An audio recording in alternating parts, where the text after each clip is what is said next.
So, yeah, one more minute to go. Yeah, it's 7 o'clock.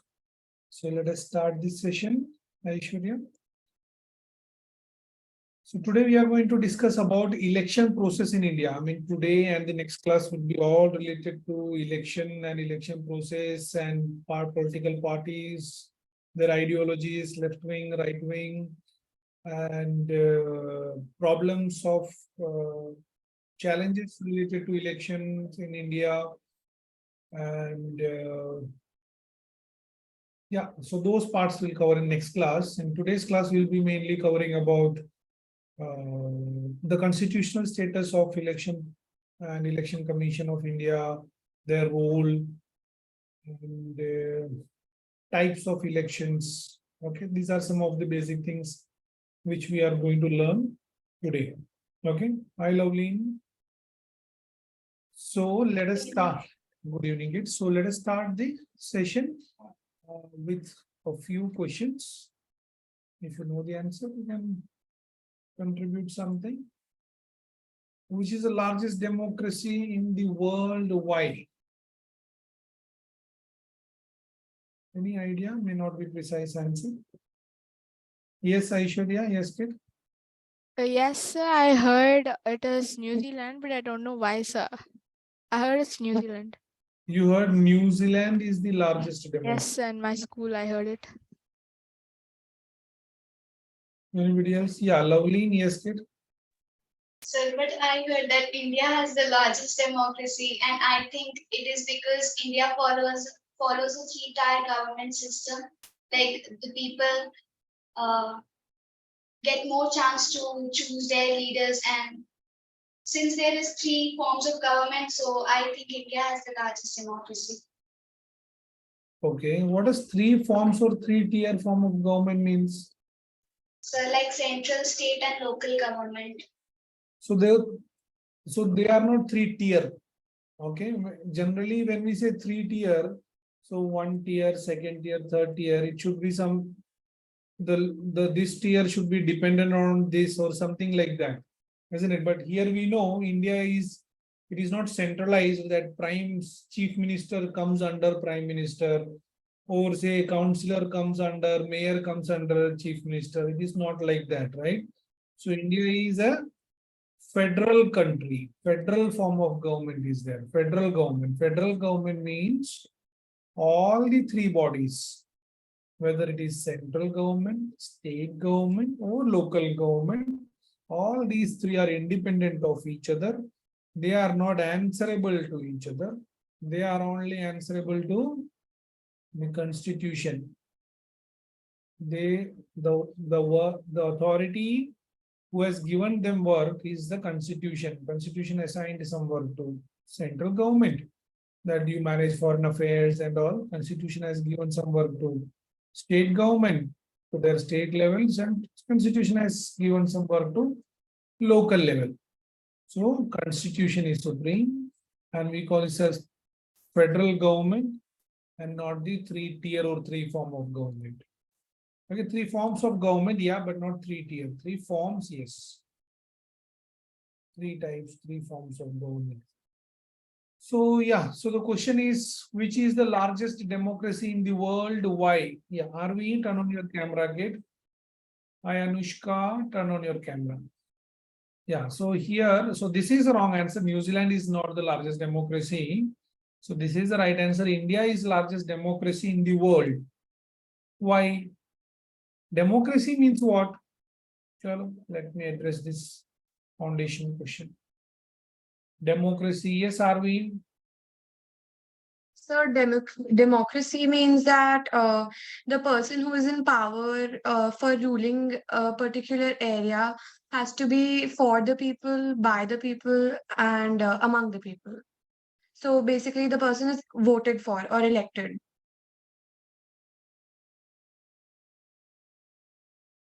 By the, for the, by the, of the. Okay. See, democracy basically means democracy.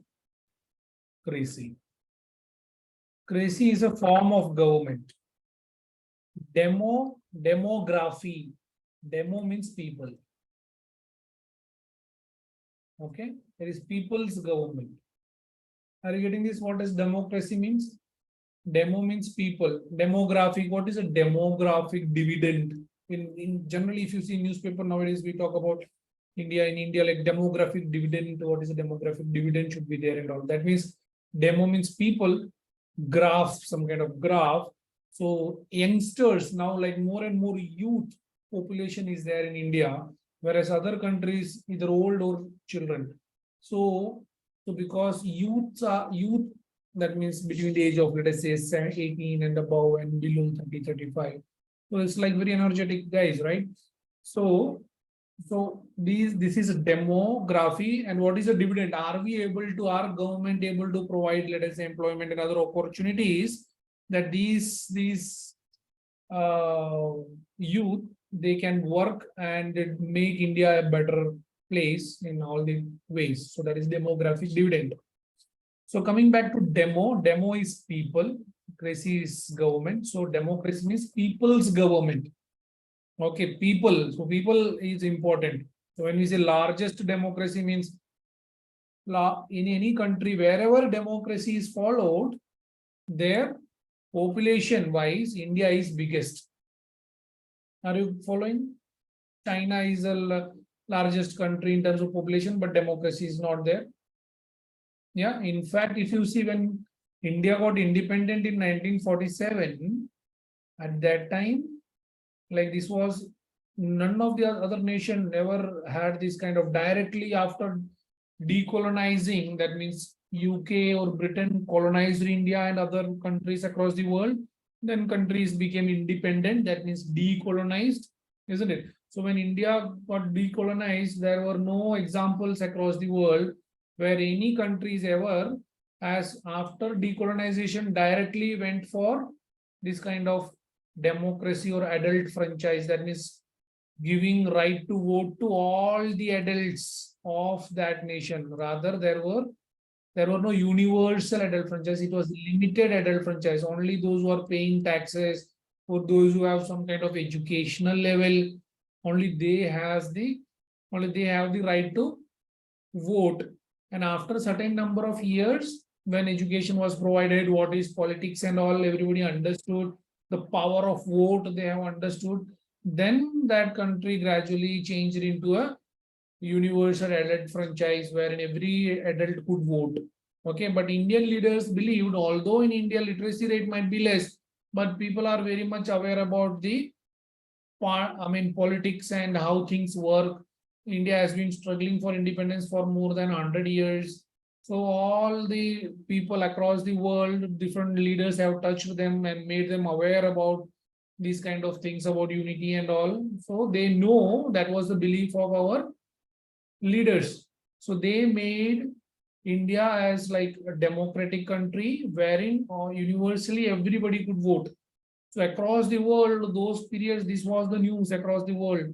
Like, India cannot survive in more than 5-10 years. It was because of Nehru's charismatic personality, or they are together. And but then this is not possible that even illiterate go and vote for a country. This is not going to survive and all.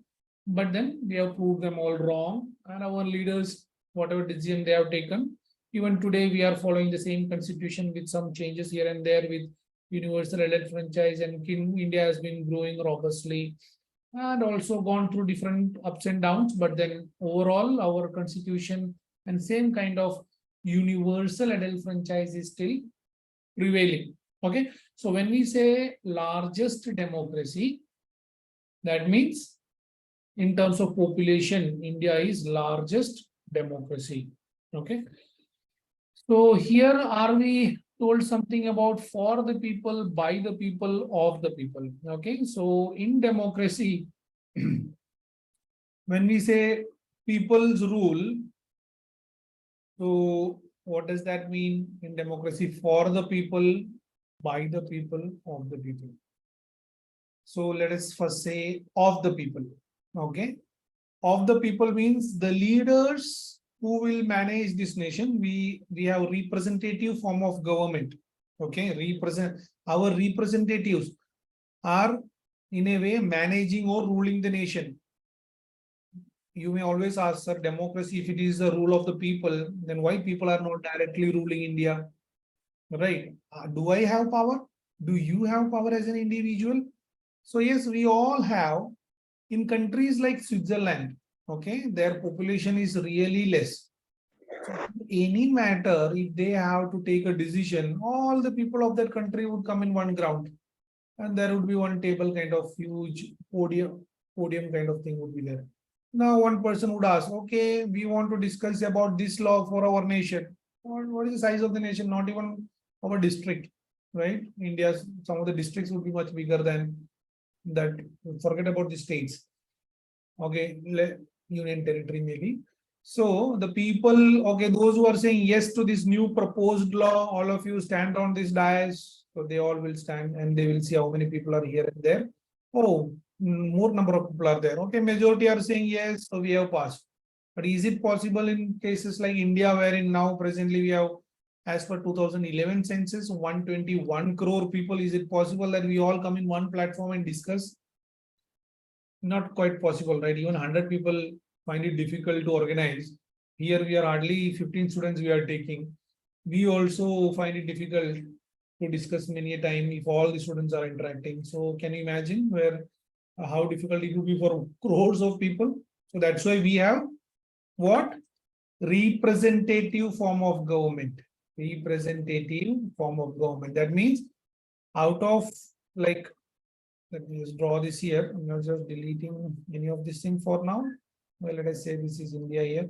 So there would be, like, these are constituencies, so population. So out of these, let us say 20 lakh people, they would vote for one leader. That is, this leader would represent all the people. That means whatever that leader will go and say in, let us say, Lok Sabha, he is not alone, he is representing his area, his constituency. So this form of government where leaders would take decision on behalf of the people, it is called as representative form of government. Now the leader who is contesting the election, now who will be that? That will be of the people. That means one among us, one among the citizens of India. It cannot be some foreigner. Now Barack Obama, no matter whatever charisma or personality would be, he cannot come and contest election in India. Why? Of the people. It has to be from here, our people only. Okay. By the people means, so we all are eligible to contest the election based on some criteria like 25 years, not bankrupt, mentally sane, Indian citizen. Some criteria are there. If those basic things, educational criteria is not there. So some it is all based on age and sanity and non-bankruptcy and all, because if you are in debt already, so whatever position the people will give, you will try to recover or cover that debt, right? And it should not be a personal thing. If you are not manager your own self, how will you be a good leader? So of the people, now this purple, now many people can contest election. We all can contest election. So who is going to decide who is going to be the leader? So from this constituency, by the people. It is not some like election, like what is all the judge is going to decide, okay, this fellow, you look better, you become leader. No, it is democracy. So it has, decision has to be taken by the people. And the leaders whoever contest election will win that. So they will work for whom? They are not going to work for some foreign country. They will work for the people of that nation. So this is what, when we say democracy, generally we say for the, by the, of the. This is what the real meaning of democracy. Okay. So I hope you understood this question. Like, which is the largest democracy in the world? It is India. And why? Because of the population size. Can you answer this?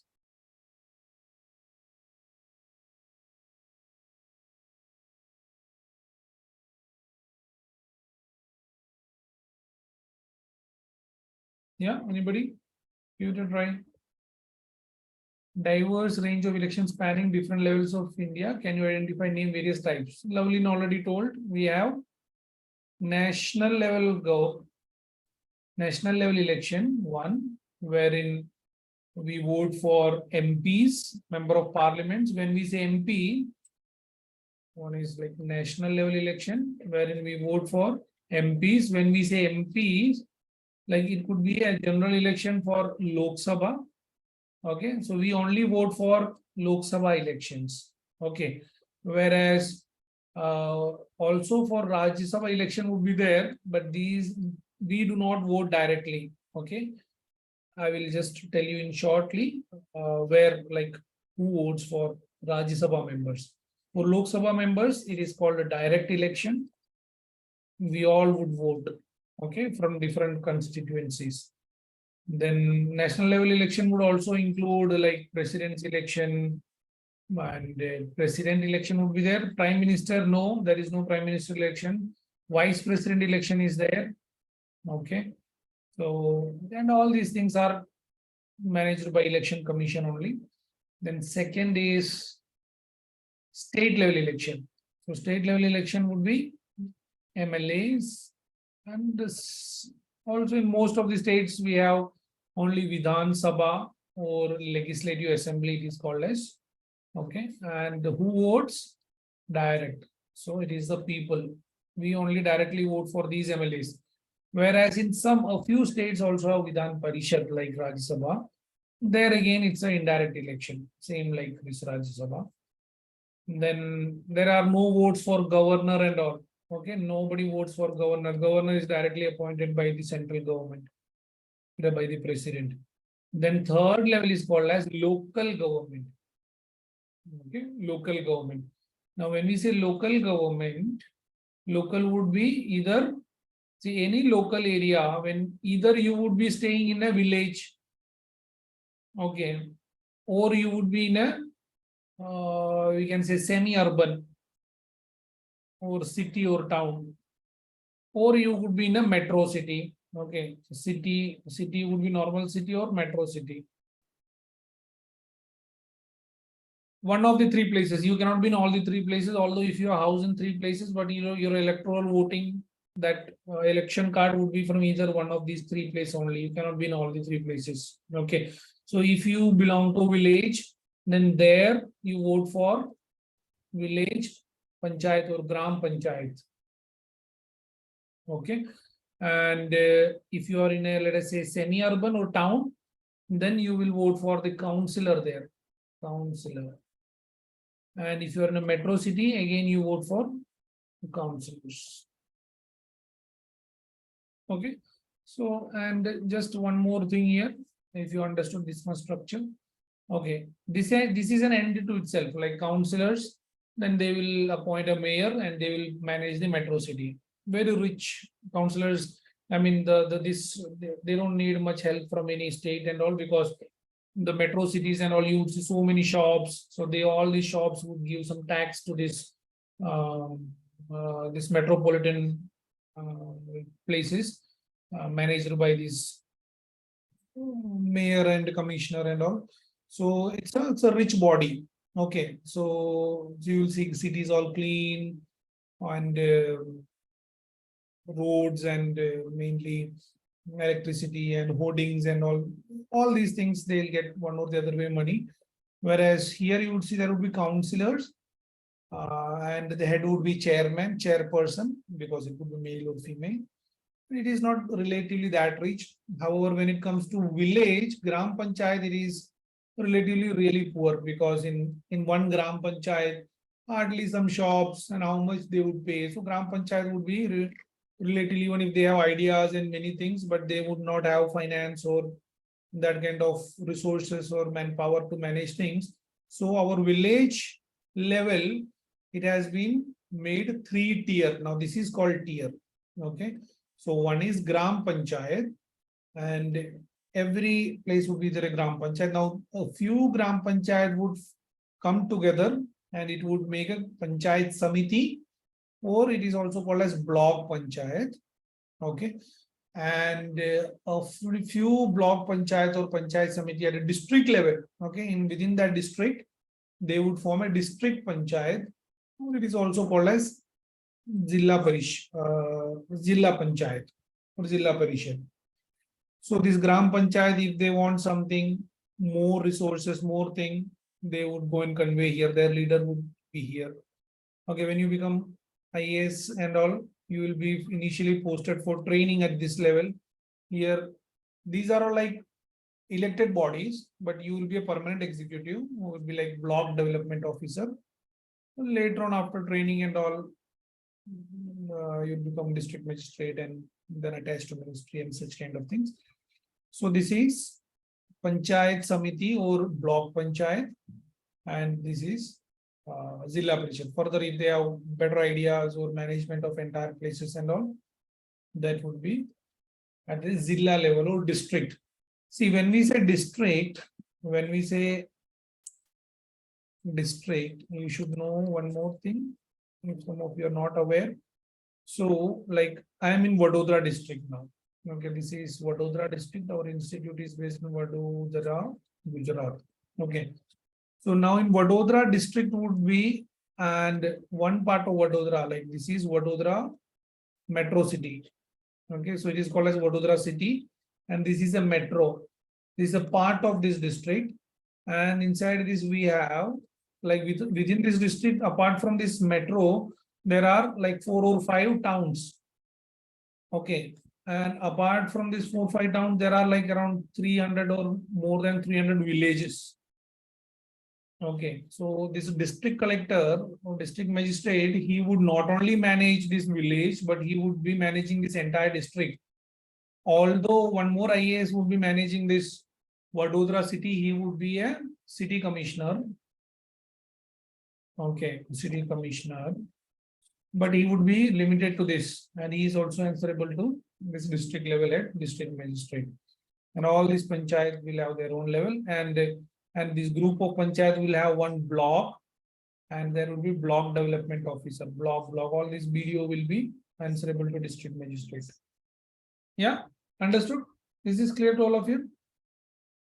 Yes, are we, Danya? Okay. Yes, sir.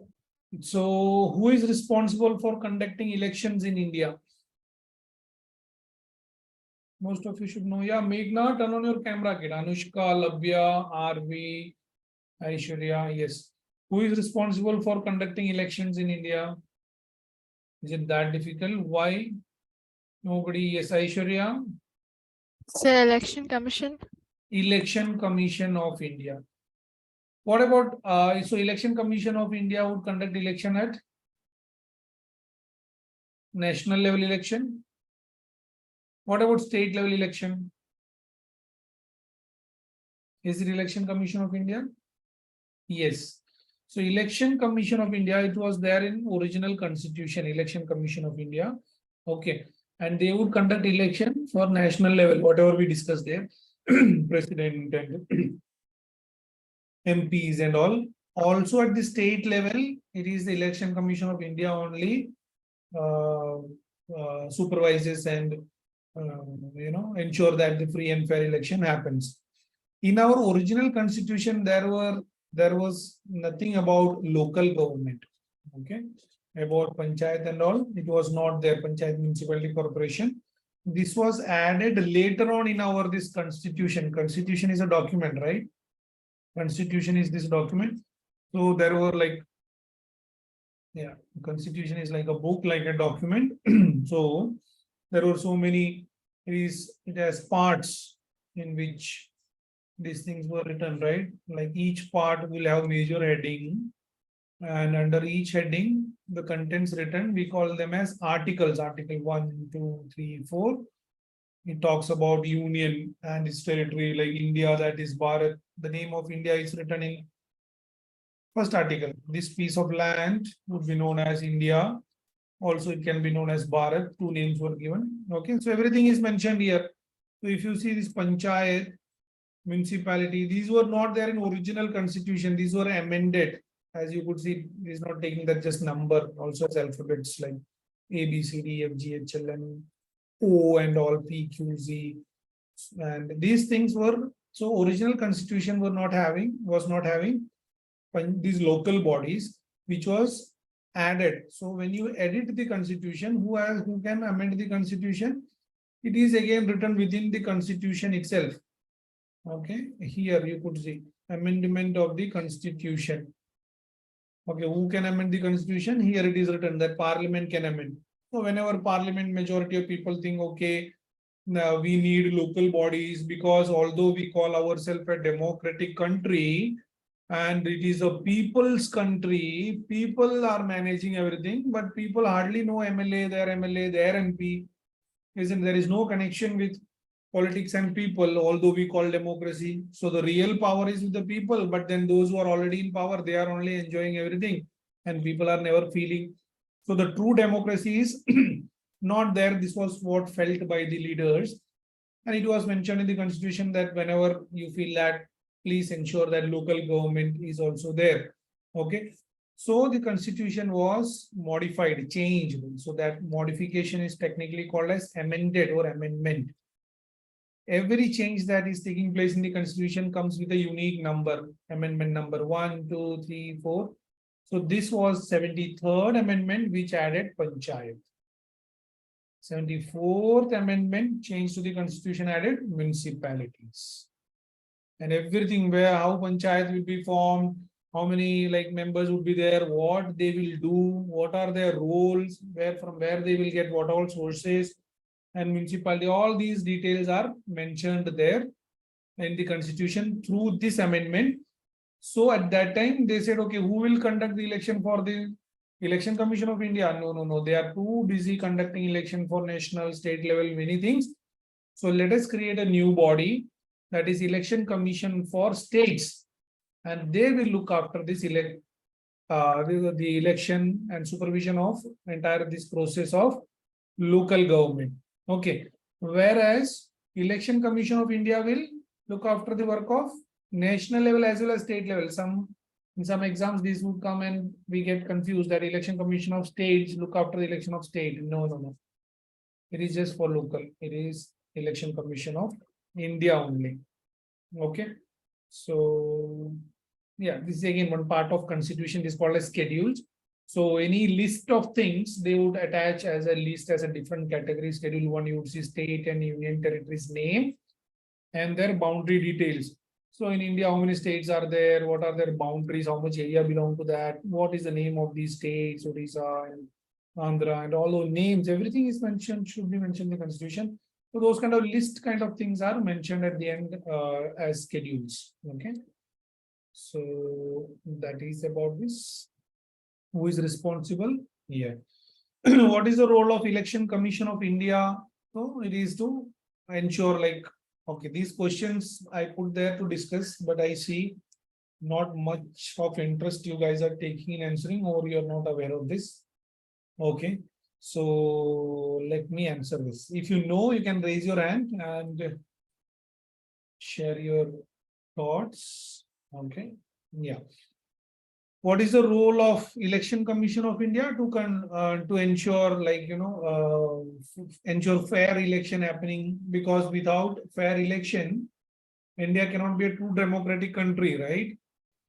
How, like, because election is ultimately ensuring that the representatives who are actually representing us in the parliament or state legislative assembly or in local bodies, they are actually our representatives and not like just because of money or muscular power, they have been there by force, right?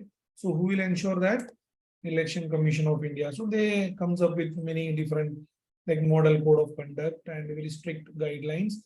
And when election is there, all the bodies, all the administrative bodies, including IAS, IPS, everybody, bank, teachers, everybody would directly come under the work of Election Commission of India. Nobody can deny the work.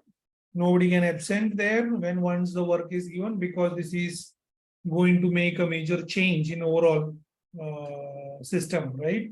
So everybody should follow the instruction of Election Commission of India. Even Prime Minister would become secondary to Election Commission of India when election is there in any state. Even that means everybody has to obey to him, because that is the basic of or foundation of democracy. So next is the Election Commission of India structured as a single member or multi-member body? What do you think? Yeah, Lovely, yes, kid.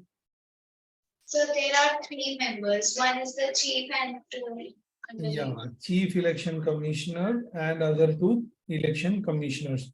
So what do you think, Lovely? Is it like Chief Election Commissioner has more power than the election commissioners, or are they all equally powerful and the decisions are taken in majority, any of the majority? What do you think? So I'm not sure, but I think that it might be in majority only. In majority only, decisions are taken anywhere, even in Supreme Court also.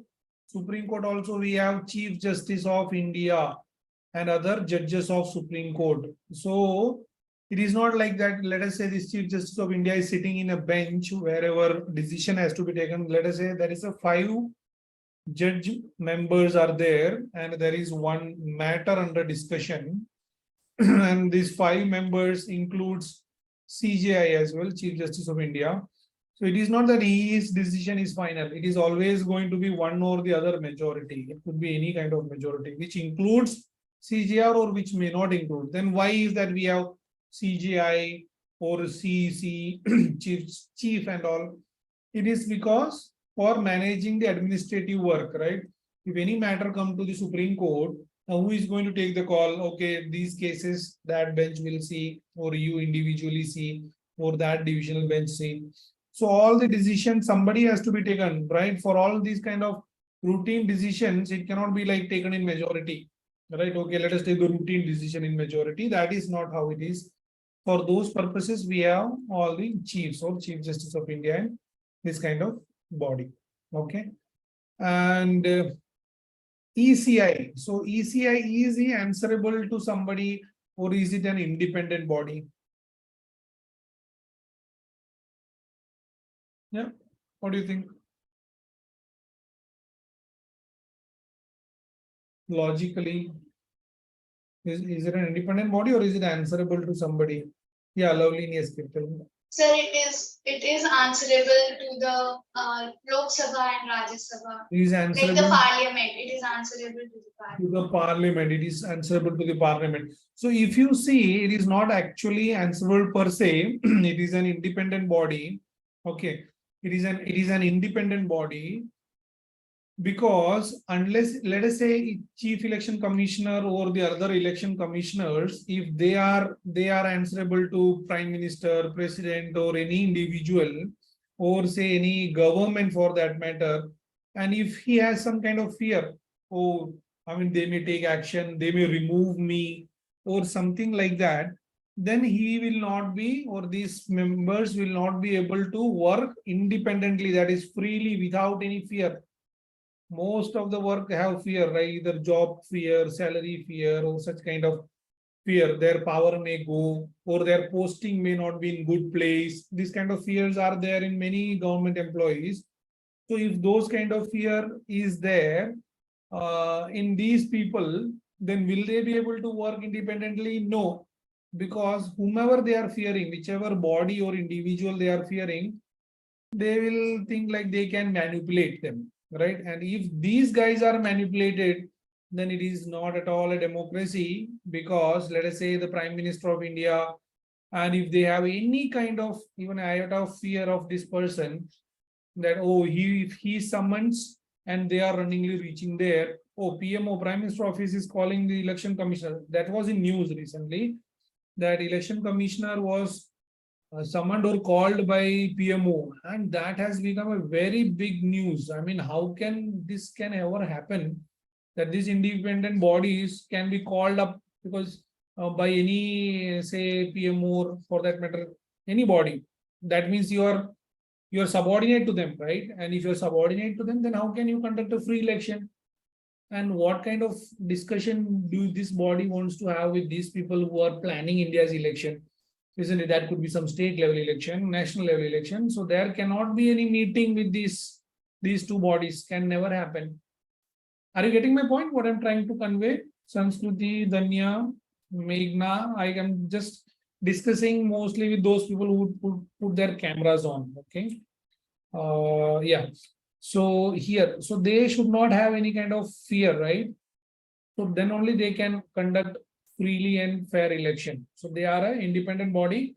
They are not answerable. And how an independence, what do you think? How any body can be independent?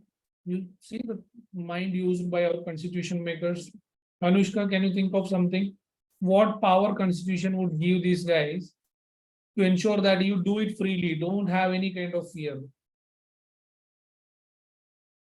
So one fear is generally for everybody's salary, right? So their salary and pension is fixed. It cannot be reduced.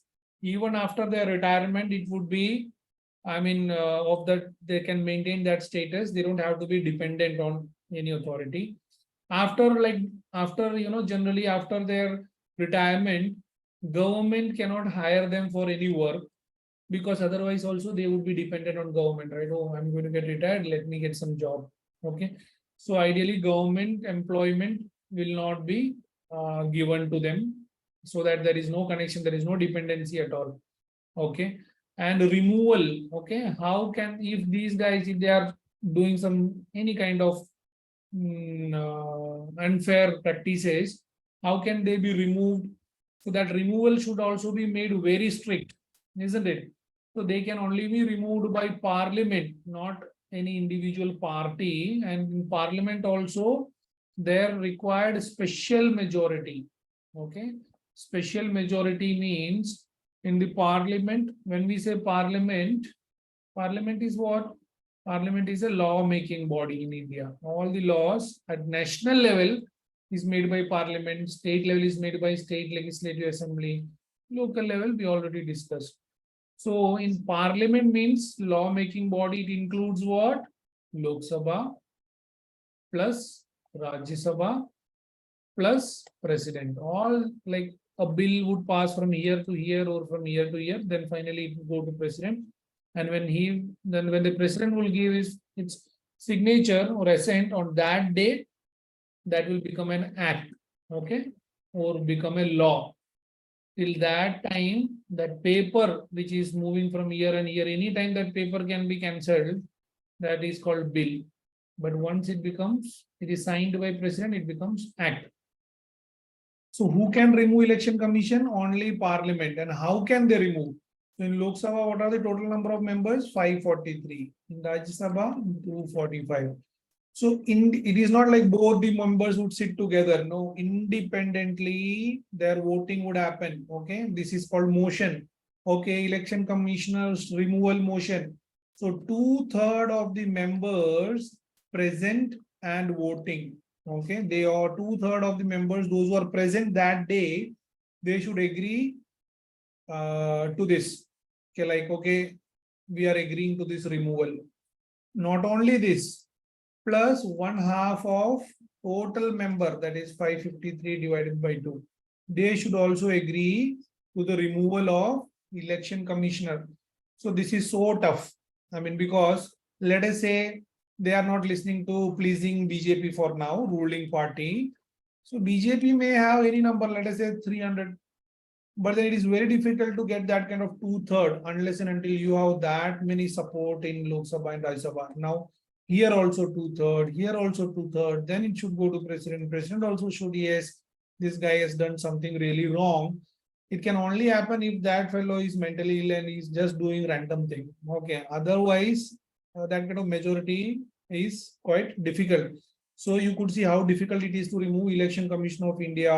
Same is the case with any independent body. When we say independent body, it is like Supreme Court, High Court judges, Chief Justice, what you call as Comptroller General of India. Okay, CAG, Comptroller and Auditor General of India. These are some of the bodies which are very independent, and that is not easy to remove. Appointment may be really easy, but removal is really difficult. So none of the political party alone can influence them ever. Even if they ever summoned, then it becomes very big news. So that's how their independence is secured. So this is the present 25th CEC of India, Mr. Rajiv Kumar, and these are the 2 election commissioners. This guy's name is Anup Chandra Pandey, and this is Arun Goyal. Okay, CEC plus 2 ECs. Article 324 of Indian Constitution empowers the ECI, Election Commission of India, to superintendent, direct and control the conduct of election. What is Article 324 means? I'm not saying what is written there. I just want to know the meaning of article, although I already discussed a little bit before. Yeah, Meghna. Article means. So article, any article, right? This is an article. Sir, information. Article means information. Oh, newspaper article. Okay. Yeah, I see where you guys are going. Are we? Yes, article.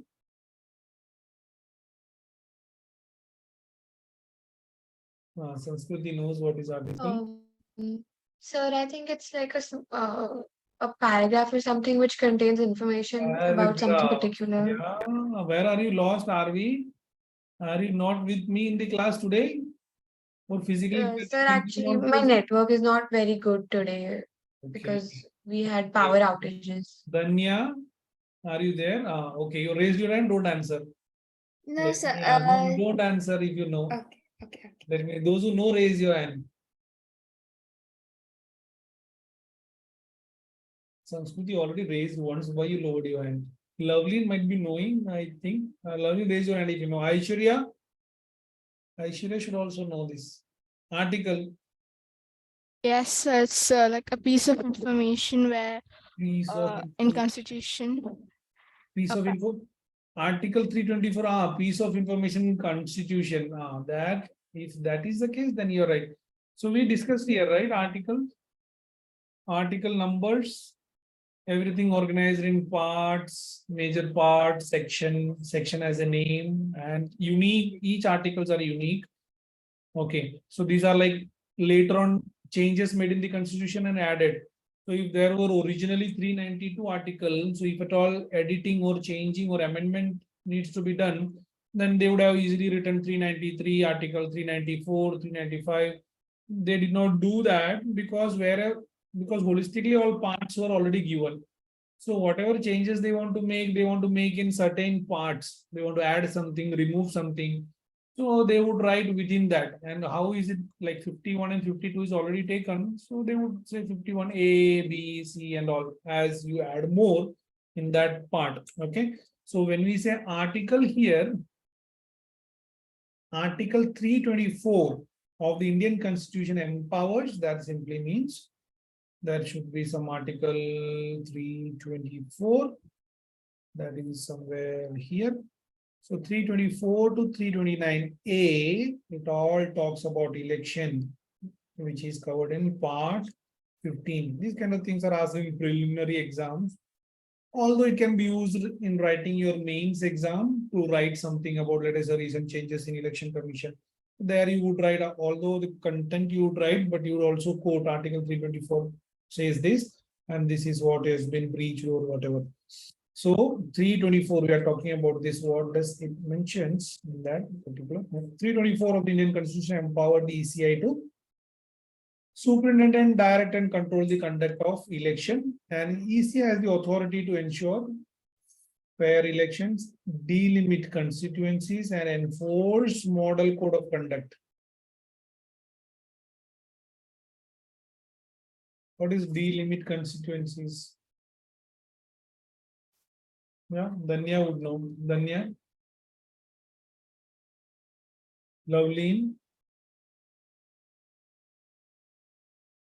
Sir, No? I do not know. We don't know delimitation. Yeah, although it's are we good? Chalo? Sir, I know what a constituency is. Like they're like a large area is divided into smaller areas for voting purposes. That So exactly that is a constituency. that exactly, yeah. Most of the meaning you will get by breaking these kind of words. Okay, delimiting constituencies. Try to break the words like this is India here. So in India, as per 2011 census, we had 121 crore people. And adult, that is 18 or 18 above, let us say roughly, I do not know the exact number, let's say 80 crore people are going to vote, that is eligible voters. Out of this, there is a general election of Lok Sabha election. wherein 543 members are going to get elected. Right. So how are we going to, how election commission is going to do that? Right. So what they did was they divided this 121 crore divided by, let us say, 543. Not let us say, it is 543 because that is the number we want. So this as a round figure, let's say it comes to whatever 20 lakh. So every 20 lakh people should have one representative. So now they will start from some corner, say, okay, 20 lakh here. Why such a big constituency here? 20 lakh, 20 lakh, 20 lakh, 20 lakh, 20 lakh, 20 lakh, then 20 lakh, 20 lakh. Why here? Because desert, Thar desert, so population would be less. So area can be bigger or smaller, population should be 20 lakh. Isn't it? So these are different constituencies. So entire India divided into these many constituencies. Now let us say an election happened in 1951-52, but people are continuously moving, migrating wherever opportunity is there, people would migrate, right? So they may go to this place, that place. And here now there are no 20 lakh election, but every 20 lakh people. But in next time, after let us say 10 years, there was an election. Will the constituency be same or do we need to change? So we should change ideally because proportional and people should be there equally, right? So we have to again rearrange, that is called delimiting. Delimit constituencies. So it would be based on what? How would we know where, which people went where? How will you know? People went where? Tracker? Do we have a tracker? Government? Acha, Meghna went there. How would government know? Is there like anybody coming to your house and counting like how many people are there, male, female, children? Does that ever happen? No, Danya, that do happen. In census, people come and count and do all kind of data they take, and based on census only many informations government come to know about their people. So in census happens every 10 years. Every 10 years, they would come and count and see what is the population. Each house they would know, okay, data, counting and all. So every 10 years, like 51, 61, 1971, 81, 91, 2001, 11, 2021. Census should have happened, but then it has delayed due to COVID. So it will soon happen. Okay. So now through census, now there would be one delimitation commission and election commission. They would now decide what should be the area size and all. Okay, like area size should be now, earlier this was, now this may be the new size, this may be the new size based on the population. Now let us say that in 2022 the number would be 140 crore, then but the seat is same, so population size would be increased in each constituencies, but the area would be different. Okay, there is one small thing which you should know, that does that like every census we do this? Yes, ideally we should do in every census. 61 we did, 71 delimitation happened, but 81 it did not happen. Why? Here somewhere in middle, like Indira Gandhi government was there, they come up with the population policy wherein they requested all the nationals, okay, that policy that we should control the population, lack of resources, and there were too much of problems particularly related to food, basic necessities and all. So the southern states, okay, followed it more strictly, and it was noticed that the population was relatively controlled, or number of people increase was relatively lesser. However, in northern India, that kind of measures did not see, and the population was grown as usually. So what will happen? So again, the calculation is same. 140, let us say coming election, 140 crore, 543 seats. So it would be divided. So new constituencies, what will happen in the new constituency? So whatever, let us see. So let us say existing is this, existing constituencies are this. So new constituencies would be, in south it would be less, like let us say constituencies would become relatively bigger because population increase did not happen. Whereas north, it would be relatively less. That means more number of people from northern states would represent Lok Sabha than southern states. So these guys protested. They'll say, what is this? I mean, you asked us to do something and we followed and you are punishing us instead of rewarding. I mean, where is our say in Lok Sabha? I mean, we have lesser voice there for all the decisions, so this should not happen. So that logic was considered. So as of now, what was fixed? As of 1971 census, whatever was the population, that means before that population policy announcement, whatever census was there, based on that, number of seats would be fixed for each state. If let us say from Gujarat, it was 26 or 27, 26. Then after this, even in 1981, Gujarat, there is no population, zero population. Even then, number of seats should be 26. This is an extreme case I'm talking so that you understand. Regardless of the migration happening here and there, 26 would be the number from which 26 leaders should go to Lok Sabha. Okay. So it was fixed till 2026. 81, 91 census happened, but number of seats in this state is all same. But within the state, constituency would change, bigger and smaller, however migration is happening within the states. And there is never a constituency overlapping two states. Have you understood this? It's not that difficult, but only if you pay a little bit attention. Any confusion there? Lovely, Sanskriti, have you understood that? Yes. Okay. So that is what delimitation of constituencies means. This is like India delimitation here, total seats 543. Some would be reserved based on mentioned in the constitution and all. And this is for national level election. Okay, national level election, parliamentary election. And however, for state level elections, we'll take an example of Gujarat here. So you could see this is the delimitation, that is 26 or 27 states constituencies would from each constituency one member MP, not only MP, for legislative assembly and not for Rajya Sabha. Okay. However, if you see MLAs, this is the state legislative assembly election, the constituency would be much smaller. Obvious, because number of leaders would be much more. Okay. So for MP of Lok Sabha, directly people elect. I told you there, I will tell later. Then how about Rajya Sabha? Rajya Sabha, people are not directly electing any, they are not giving directly vote. Rajya Sabha is also called as Council of States. Okay, it is like for the in a way protection of states and all.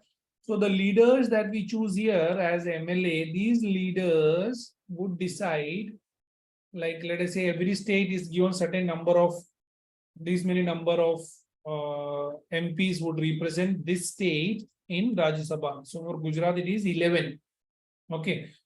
So who will decide what 11 members? So these MLAs would decide. Okay, like these 11 members would go to Rajya Sabha. Okay. So in these MLAs out, there are like 181 or say MLAs are there. So let us say 90 or 100 MLAs are from BJP and remaining are from some other parties. So accordingly, in that ratio, these 11 would be divided. So somewhere around 50-60%, right? So 6 MPs of Rajya Sabha would be sent by the MLAs of BJP. So ideally, it is the BJP political party would send. So that is how actually these celebrities, this Jaya Bachchan and all representing Rajya Sabha, why they are called MP. Our Prime Minister Manmohan Singh, ex-Prime Minister, he was never a Lok Sabha, he never contested election. He was always a Rajya Sabha member, went from one or the other state. Okay, then he became Prime Minister. Yeah. And the third body here is types of election. Local body we discussed. Chalo quickly, Sanskriti, which are the 3 local bodies? Sanskriti. Yeah. Yeah, lovely. So, panchayat, municipalities, and corporations. And what are three-tier panchayat? Gram panchayat. Second one, I don't remember in Zilla Parishad. Zilla Parishad. Gram Panchayat, you can take Panchayat and Panchayat Samiti or Block Panchayat. Okay. So, yeah, so that is about the local bodies. You guys can just go through this. I already discussed about State Election Commission.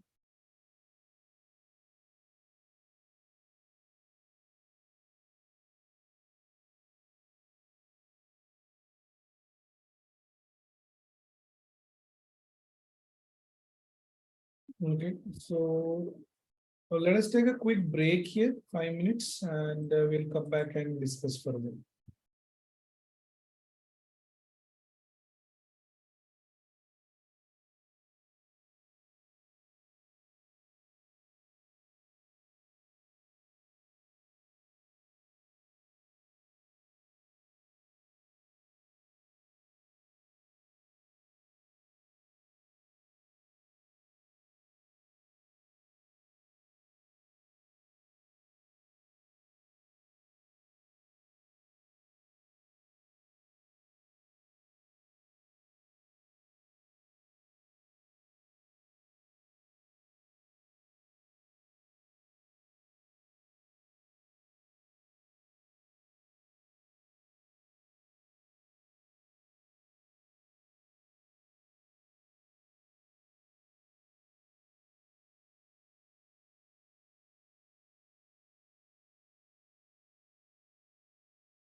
Okay, so let us see.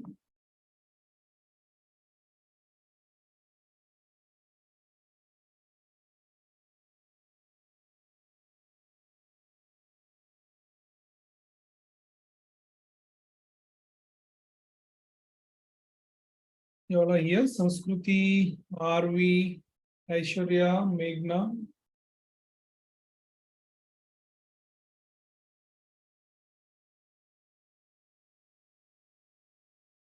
Yeah. Sanskruti and Aishwarya, are you guys here?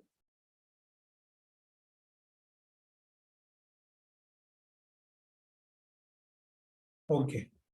So let us start this local body election. Yeah. So next is electoral system. Okay. India follows a parliamentary democratic system with universal adult suffrage. Universal adult suffrage, we already discussed. Suffrage or franchise is a right to vote.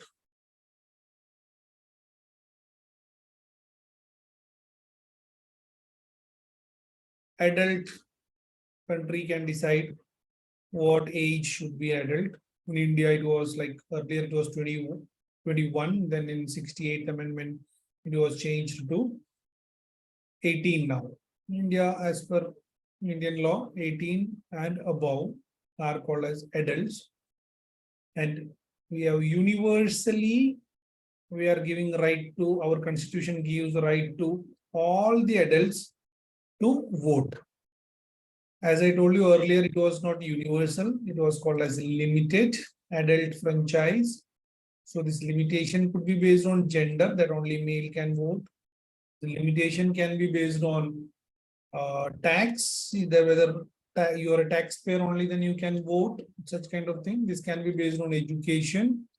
This can be based on property that you have, whether you have a house or not. So there could be any kind of condition. But for now, in India, since independence, we are having universal. That means somebody should be just 18, regardless of what they have or have not. They have the right to vote. Okay. Next is parliamentary democratic system. Okay, it's a system of democracy, right? System is anything which is working in a systematic way. Computer also is a system. Enter here, it will go. It is systematic, it is not randomly working, right? Digestive system, solar system, anything working in a system. Even the entire bureaucracy is also called as a system. There is a, when you become an IS, there will be juniors, there will be seniors. You have to follow the instruction from the seniors. You will give instruction to your juniors. Okay. So if you are not functioning in a system, what will happen? You will be thrown out of the system, isn't it? Because system is not going to change for you because you are just a part of that system. The earlier you understand that, the better it is system, the better it is for you. Okay. Although we all want to make, generally people say, I want to make change the system and all, but then it is not wise. As you grow and learn, mature, you understand that certain system is set for some reason. There might be some flaws on the individual. Okay, if it is a system, then this individual may not be working his role properly, and that could be a flaw. But the system has no flaw. If you want to make change in the system, then it would be like you should do research, you should be a PhD student and come up with new ideas which would be accepted.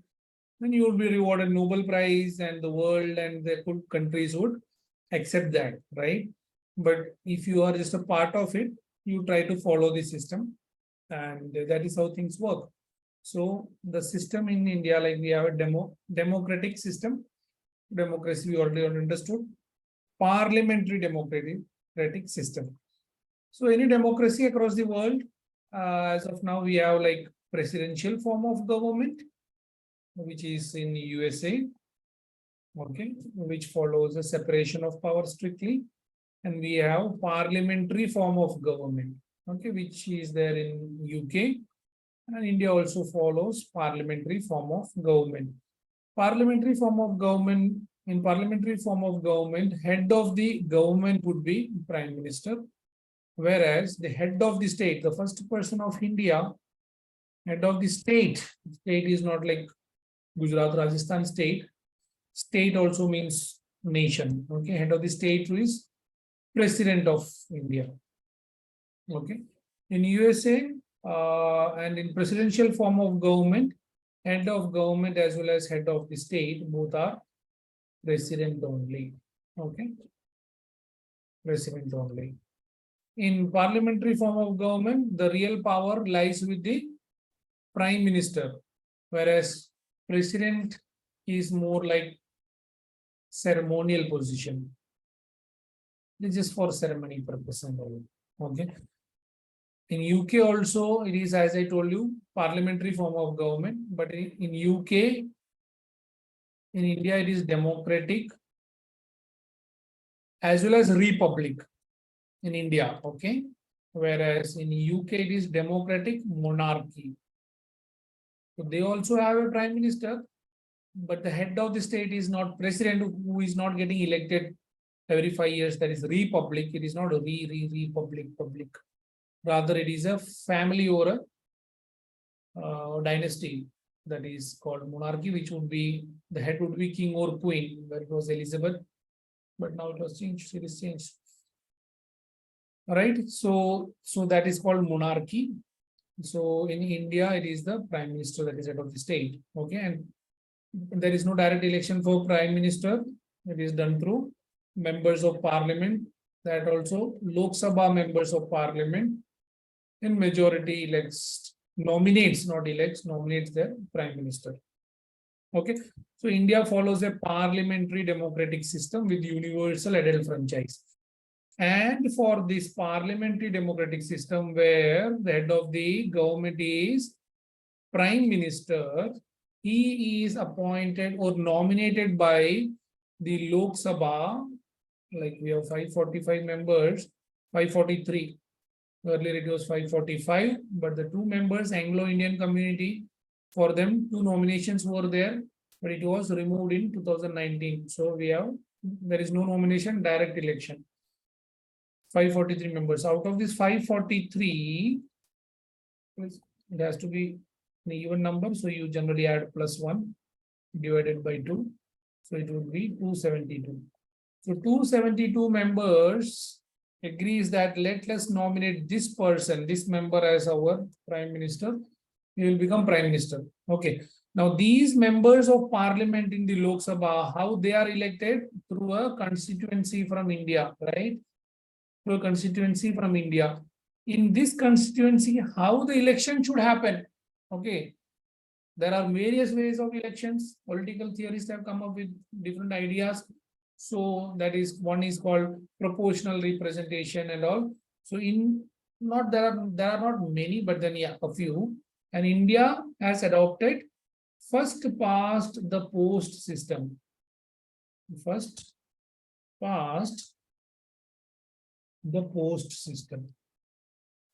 Okay, system. First past the post system is used for parliamentary, that is for MPs of Lok Sabha, and state legislative assembly election, wherever constituencies are there. This is what it is used, even for local. So what is this first past the post system? It is nothing but, let us say, constituency is there, and in this constituency we refer to 20 lakh and all, but let us make the electorate, those who are voting, as 100, and let us say the candidates who are contesting as 5. So out of this 100, 20 voted for number 1, 20 number 2, 20 number 3, 19 number 4, 21 number 5. So you could see this fellow just he has the maximum number of votes from this constituency. So he would be as the representative of these 100 people. See, although he got just 21% of the vote from that constituency, but he is going to be the voice of this 100% people in Lok Sabha. There is always limitations in one form of system to the other form. Okay, but based on many things, these decisions were taken that, okay, this is better, although as I told you, this is a limitation. Now this would belong to maybe some one religious community or somewhere, something. Now there would be an apprehension that Why would he work for other religious community? Because these MPs, they get good amount also, like somewhere around 5 crore or so per year for their local area development work. And also they voice the problems of this place in Lok Sabha and also many things. Okay, many things MPs handle. So they would use all these things, all this money for their community development rather than local area development. That means their constituency. They may work only for their people he knows who all have voted for me, so that next time also they vote. These are some of the limitations. Ideally, these such kind of things should not happen, but we are unable to set some system wherein everything can be represented. There is a system which is called proportional representation, which means there will not be any constituency in India. Okay, everybody would vote. They will go to the booth and vote. These are booths and not constituencies. And how many leaders? There will not be individual leaders who will be contesting election. It would be just parties. People can, you would never know you are voting for whom. You would just vote for party. Either you vote for BJP or INC and all. And based on how much percentage vote they got, that ratio, in that proportion, the leaders would be given to BJP. In Israel and all such things are followed. In India, we did not follow that. Very complex, very large country, and it's very difficult. And also India has been ruled by Britishers for very long. So whatever election ever happened, okay, it was all pre-independence elections happened. It was all through this kind of method. So people were more aware of this. And India also, as I told you, in the first general election itself, it has made universal adult franchise, which was not limited to any kind of limitation. So India adopted the same first past the post system. Okay, I hope this is clear to all of you. Yeah, Sanskruti, were you able to follow that? Lovely. Okay. So the president and vice president are elected through an indirect election system. Okay, indirect election system, not direct election, indirect. So that means people are not directly voting as for MLA, MP and all. So what is happening for president? So it is, president is elected through an electoral college. Electoral college means who all are going to vote. So this electoral college, who will be voting for president, would include members and elected members, not nominated, elected members of Lok Sabha, that is MPs of Lok Sabha, elected members of Rajya Sabha. It would also include elected members of state legislative assemblies, all the states. It would also include elected members of 2 union territories where legislative assemblies are there, Delhi and Puducherry. In remaining 6 union territories, they don't have legislative assemblies, right? Why? Because it is union's territory. Union is center. So it is managed by union or central government. However, in case of Delhi and Puducherry, due to various reasons, central government said, okay, your local matter can be managed by the state legislative assembly, and that's how the state legislative assemblies were formed there. Okay. Electoral schedule. So now rest of the things are the more complex, or say the foundation of things that we have understood already. Now just the work of the election commission, announce election schedule, dates for filing nomination. Those who have filed a nomination, he will scrutinize whether this person is eligible or not. Withdrawal time, when can you withdraw your candidature before election? Date, everything is fixed date, okay? Polling would happen on this date, counting would happen on this date, the result would declare on this date. EC ensures that election process adheres to strict timeline, isn't it? It should not be randomly preponed or postponed.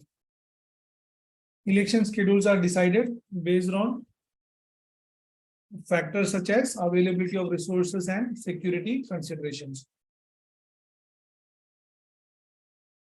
This simply means availability of resources. If you go to interior places where good road connectivity or it is not there, then it may take more number of days to complete the election. If security situation is there, Naxalism is more like they don't believe.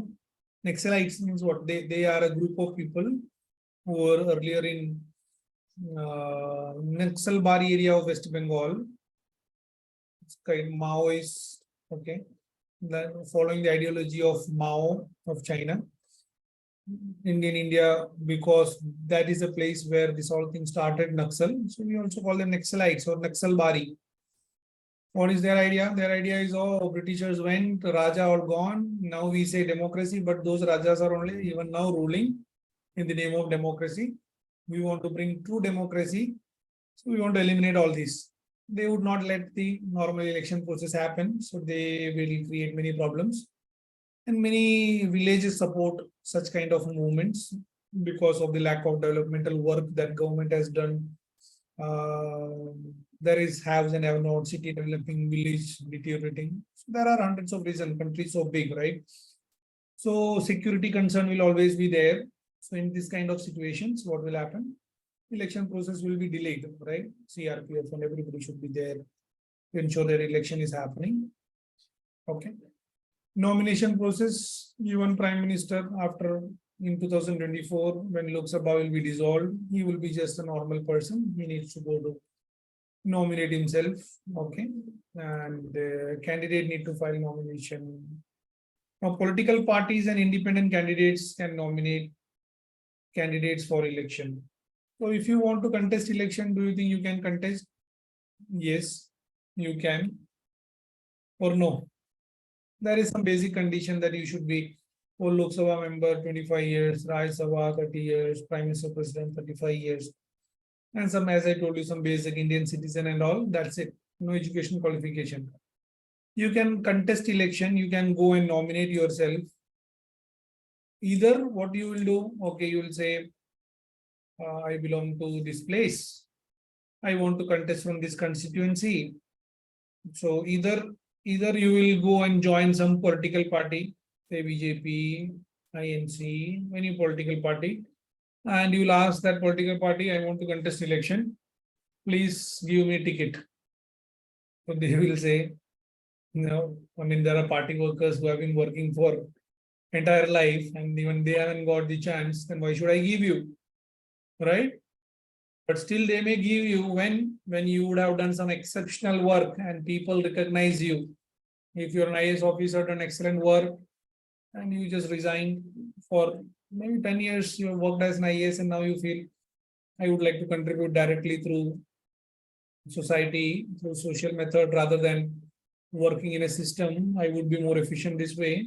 People would recognize you, you will be all there in media. So whichever political party you will join, it is very likely that they will give you a ticket bypassing their other senior leaders. Ultimately, they want to show their image and they want to win this, right? Otherwise, if you will, all some other political party will give you ticket. But you may not be liking the ideology of one party.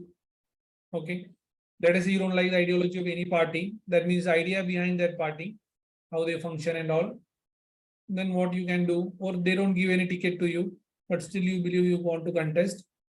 You can always give your candidature as an independent candidate. You don't have to be associated with any political party.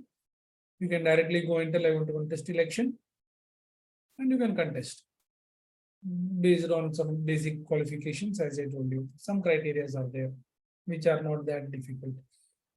So easiest scrutinize nomination papers to verify eligibility and ensure compliance with regulations. Okay, they will just ensure that you are fulfilling all these basic things. Campaigning. Campaigning is a crucial aspect of election, allowing candidates to reach out to voters and present their vision and agenda. Many people think campaigning is more like a nuisance. What is your take in campaigning? Do you think it should be there or it should be given away with? Yes, I should. Yes, I think campaigning should be there so that the voters can know the leaders' views towards the people. Very good, Aishwarya. So how would anybody want to contest or any political party want to contest? What is their idea behind that? What they are going to do? How would they know? Isn't it? So their vision and agenda. It is through campaigning only. But then here, I would want to ask one thing, Aishwarya. Now, some political parties, they are like super rich. So now in that campaigning period, again, campaigning cannot be done after this date and before this date. Everything, as I told you, it is all fixed by the election commissioner. So now these rich political parties, now they will be all around every time, and they would also give people money, and and they would be able to show their presence well. Now, if you talk about any, let us say, institute or schools, they do so much of ad. So people keep seeing that and they try to take admission there.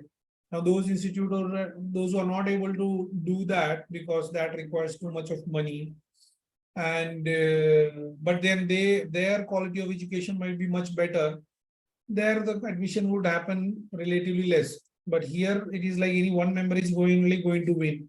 So don't you think like this kind of allowing this kind of campaigning will give much more advantage to rich political parties? So where is the true democracy where everybody that of the people is still there, but by the people, it is like of the people, right? Some leader. So where is that kind of equality? Don't you think so, Aishwarya?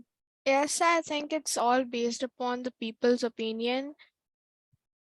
Okay. I think the rich and poor doesn't matter when people think who is good and who is bad. But how? But let us say, Aishwarya, you like let us say 10 or 20 days. Now this is your house. Okay, there is already a house. Let us make your huge mansion. This is your house. Okay, and 20 days were given for this kind of campaigning. And near your house, every time that BJP member or say other Indian National Congress member, they were around like not only near your house, but they were all around. Okay, telling this, that, what is their agenda and all. And this fellow he is not, you never know this guy because you are also in that kind of hangover. Oh, okay, this thing, that thing, and all. So this way is able to not able to get your time. Social media, FM channel, no way he is able to reach you. Whenever he try to reach you in one or the other way, might be you might not have heard about him. So when you will go and vote, you don't know him at all. So is it not a disadvantage? Yes, sir, it is. I think Yeah. a campaigning has some kind of particular rules the campaigner should follow. I think so. Campaign should follow. Yeah. So as of now, I mean, there is some limitation, like only 25 lakhs you can spend and all. But then rich political parties, they can always manipulate, right? If they say, oh, all these votings and all, I spend no money, it is my followers. See, I mean, they are doing all this. We as a party, we haven't given even 1 rupee. Whereas for every individual that is following them in that campaigning, they might be spending in crores by giving them different kind of, let us say, this kit, cricket kit, many types of things they would give for those time period, isn't it? And things can be manipulated. Earlier, when such kind of things were really less and digitally only national channels were there, so all the political parties and candidates were given fixed time period, 10 minutes, 10 minutes or 5 minutes. You can come and speak in national channel and tell the people what you think and all. So that kind of some kind of uniformity so that everybody could see. These are some of the challenges. Okay, we will discuss in detail next class. Challenges like how everybody can tell, candidates can tell that what is my agenda to the people. Some kind of restriction or things should be there. But as of now, things are not there. That does not mean that it is a failure in the system, because we all continuously evolve. Okay, so something has been said previously, then better, then better. Today we are discussing about this. So tomorrow we would come up with some idea, but there would be again some another problem that can be rectified. It's a continuous process, and never blaming somebody or what he did at that time during the time of independence, or that kind of blame game will never work for the development of the nation. Okay.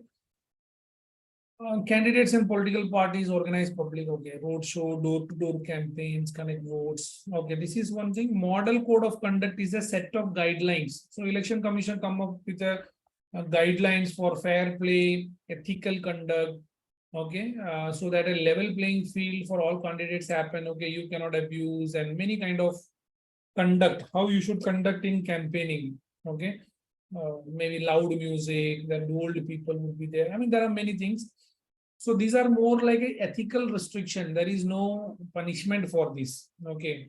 I mean, it has never happened. Okay, somebody breached the model code of conduct and his candidature has been disqualified by election commissioner. Okay, but let us say some other political parties or individuals complain the election commissioner then that would be all in news, isn't it? Like, okay, this candidate abused this and that complaint went to election commissioner. So the people of that constituency, when they come to know again and again about some candidate or some party is breaking the model code of conduct due to this reason, then that is going to affect negatively their behavior of voting for that person, right? So that is one way.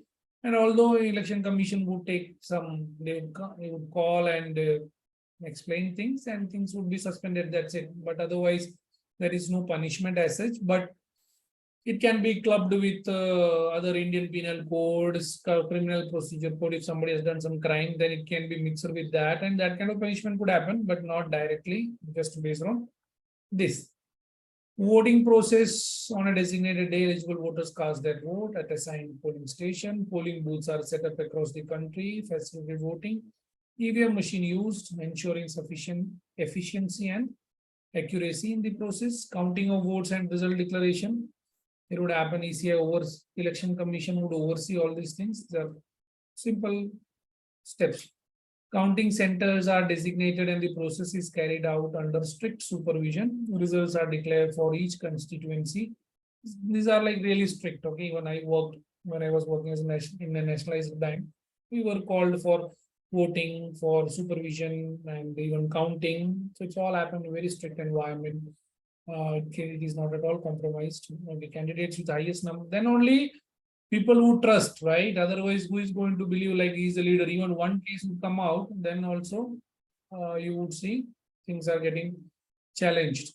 Okay, so that was all about this election process in India. Just one last thing, apart, as I already told you that in the constitution these things are mentioned, and I also told that article 325 to this is where election commissions and other things were mentioned, and those few articles are like 324 grant the power to election commission, then 325 prohibit the discrimination of voters on the ground of election commission, or anybody cannot prohibit like on the basis of caste or religion, you cannot vote, you're female, you cannot vote, all these things written here. About adult suffrage, there has to be written somewhere, as I told you, everything mentioned. 326, then only power to amend the constitution, or it is with the parliament. Okay, so with respect to anything in the election, parliament can amend. Although even if it is not mentioned separately, I believe there was no need to, because already 368 says only parliament can amend, and again it is mentioned here. Power of legislature of a state to make provision with respect to election. Okay, this is the power of, I mean, that means state legislature can make any law. It is not about amendment. Okay, they can make law based for their state, and parliament can make law at a national level. Okay, so apart from this, where it is mentioned about election of president, how this election commission is going to conduct election, what should be the age of election president, how can he be removed, what is the qualification, where all these things mentioned. So our constitution of India is also bulky. Okay, why it is bulky? Because so many articles of administrative things are mentioned there. In USA's constitution, it is just about fundamental rights, citizenship, directive principles. Some very core philosophies are mentioned. Rest of the administrative things are taken care separately. Okay, whereas in Indian constitution, almost everything was tried to accommodate. So a few articles that I have fetched here, you will see like in president's case, in this article it is mentioned. There should be office of president, method of election, manner of election, pre-election qualification of president. So election commissioner will read this, and according to this, he will do that. Same about vice president. Okay, same about Lok Sabha members. Same about, I see so many articles devoted, like what should be the qualification, how readjustment after each census. See, everything is mentioned, whatever we have discussed, composition of Lok Sabha.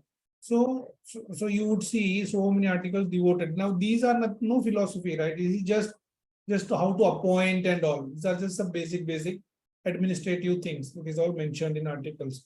So if you see the constitution, okay, most of the articles are like this, factual, but the fundamental rights and center-state relations, some of the things are of philosophy in nature. okay, which requires a good understanding. So about local bodies, which were amended later, constitution amended later, and this is all talks about municipalities, also talks about panchayats, okay, and also about the reservation, that reservation of SC, ST, such things were there. We saw here in this, this is of ST, SC, these many seats. So election commission or even anybody cannot randomly, even parliament cannot come randomly with that idea. Parliament made these orders 1950 of scheduled tribe. This is a scheduled caste. Then later in 1976, some of these were edited or modified. So everything related to reservation of scheduled caste, scheduled tribe, they should mix these things and understand. Okay. So how can parliament make any law or any act like this? So again, it should be mentioned in the constitution. See, reservation of seats for scheduled caste, scheduled tribe in Lok Sabha, state legislative assemblies. It is mentioned here, provided for the reservation of seats for scheduled tribe, for scheduled caste. So based on these things, and again, scheduled caste in Rajya Sabha. This is in Lok Sabha and state legislative assembly. So, and this is in local bodies. So this is from where power is taken and local body would make change, state, parliament, and reservation would happen. There was again some articles for reservation for Anglo-Indian community. But as I told you, all these reservation initially when they came, it was for 10 years. Okay, but then every 10 years, an amendment to the constitution would happen and it would extend for 10 years, extend for 10 years, extend for 10 years. Now it was extended further in 2019 for 10 years. However, as I told you, Anglo-Indian communities reservation was not extended. It was given away. Okay. So that was all about this election process about India and the constitutional status and types. In the next class, we will try to understand some challenges and all. Okay, so I hope you are able to follow that. In case if you have any doubt, you can stay back and ask, or you guys are free to leave. Bye from my side. Thank you, sir. Welcome. Thank you, Bye, sir. bye, Shubhya. Thank you, sir. Bye, Dunya. Welcome.